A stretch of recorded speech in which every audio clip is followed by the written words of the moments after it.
ঘরোয়া ক্রিকেটকে নতুন উচ্চতায় নিয়ে যেতে বাংলাদেশ ক্রিকেট বোর্ডের নতুন উদ্যোগ সোনার বাংলা পাথওয়ে টি-20 ক্রিকেট টুর্নামেন্ট 2026। এই নতুন টুর্নামেন্টের লক্ষ্য ফ্র্যাঞ্চাইজি ক্রিকেটের বাইরে থাকা ক্রিকেটারদের জন্য প্রতিযোগিতামূলক খেলার সুযোগ তৈরি করা।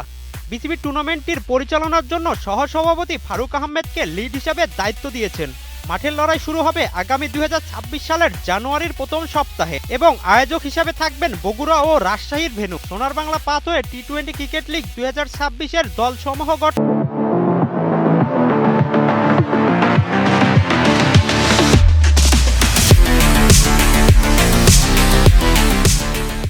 এবং ম্যাচের সময়সূচি অন্যান্য নিয়মাবলী খুব শীঘ্রই আনুষ্ঠানিকভাবে ঘোষণা করা হবে বলে জানিয়েছেন বিসিবি। ফ্র্যাঞ্চাইজি লিগের বাইরে থাকা ক্রিকেটারদের জন্য নতুন সুযোগ, ঘরোয়া ক্রিকেটের ভবিষ্যৎ এবার আরও হবে উজ্জ্বল।